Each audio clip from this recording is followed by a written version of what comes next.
les assos dans lesquels je suis et donc les copains que je me suis fait. Ce qui est sympa, c'est qu'il y a des BL, donc plus de filles. Ce que j'apprécie le plus sans doute, c'est la diversité des profils, notamment par des élèves qui viennent également de classes préparatoires économiques ou même littéraires. Et je trouve ça rafraîchissant dans une école d'ingénieurs.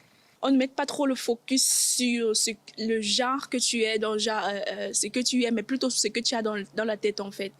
Genre, est-ce que tu es bon dans telle matière? Est-ce que tu t'en sors? Est-ce que tu t'y connais vraiment? C'est ça qui est important, plutôt que est-ce que tu es une femme? Est-ce que tu es un homme? Ou bien d'où tu viens? Ou bien quelle est ta couleur? Ou bien ce genre de choses. Moi, ce qui me plaît à l'école aujourd'hui, c'est le fait qu'on mette le focus sur ce que la personne sait faire, le potentiel de la personne en fait.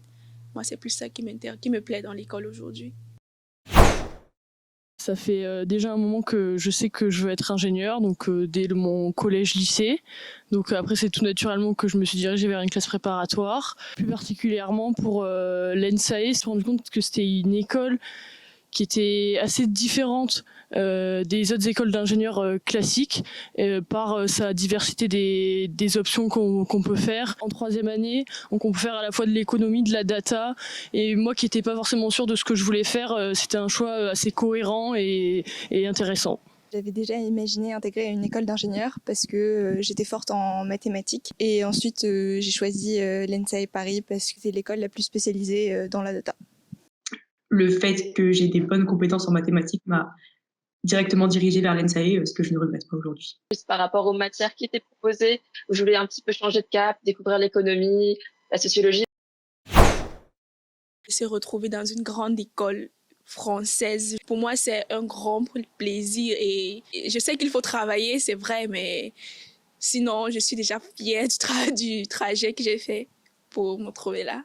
Ouais. Venant d'une filière MP, mes premiers pas étaient finalement assez semblables à ce que je m'attendais en sortant de prépa, parce qu'on évolue dans un environnement très masculin. J'étais agréablement surprise par l'ANSE sur le plan de la diversité de gens qui venaient d'autres filières. C'est une école à taille humaine, ça m'a aussi permis de tisser des liens, notamment avec d'autres camarades filles qui venaient donc de BL, de CS, encore de l'université. Honnêtement, oui, j'avais un peu peur du côté trop masculin des écoles d'ingénieurs et un peu de la pression aux soirées, etc. Mais au final, en tant que fille, et surtout à l'ENSAE, où il y a quand même une partie assez importante de filles, on s'épanouit très bien. En tant que fille, on peut vraiment trouver sa place, notamment au sein des associations.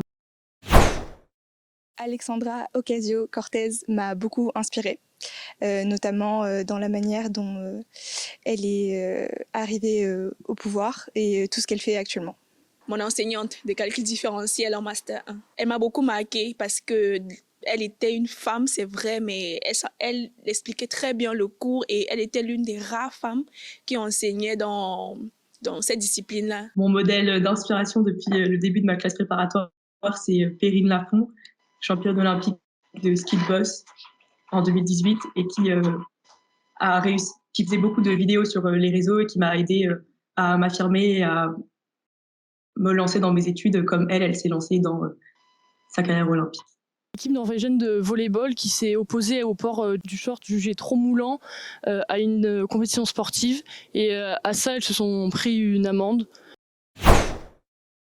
Et c'est vraiment à l'ENSAE que j'ai découvert finalement les choix de carrière que je voulais faire après. Moi, je sais que ça m'a beaucoup aidé de voir qu'il y avait des femmes donc dans les métiers qui étaient sollicités, notamment pendant les conférences du forum ou même au travers de figures dans la direction et des professeurs, d'avoir des chargés de TD aussi auxquels on peut s'identifier. Je pense que les femmes, du coup, en école d'ingénieur et après dans les carrières qui suivent, devraient être plus visibles et devraient plus parler de leur parcours, justement, à des collégiennes ou des lycéennes.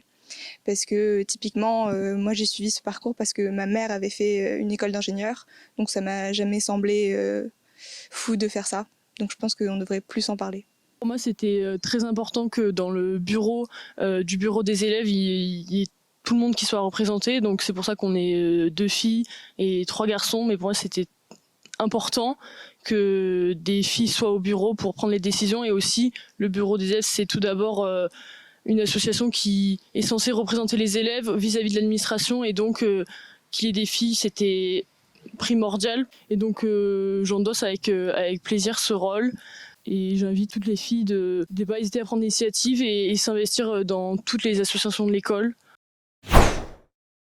Surtout pas s'auto-censurer et se dire que les différentes voies d'ingénieurs sont hors de portée et justement continuer à travailler pour et s'informer, continuer à poser des questions, à s'intéresser et se donner toutes les chances de réussir. Ne pas perdre confiance en soi, se lancer et suivre son envie et pas ce qu'on peut dire comme quoi c'est un monde masculin qui n'est pas accessible aux femmes. Si vous avez envie de vous lancer dans une école d'ingénieur, allez-y. Le plus important, c'est de rester curieux et rester aussi confiant en ses capacités. Il faut pas hésiter à sortir la tête de ses bouquins, aller voir des gens, discuter avec des personnes qui ont travaillé dans ces milieux et comprendre un petit peu pourquoi ils ont continué de travailler dans ces milieux, qu'est-ce qui est intéressant et utiliser tout ça pour garder sa motivation si on est intéressé par les maths, par les sciences.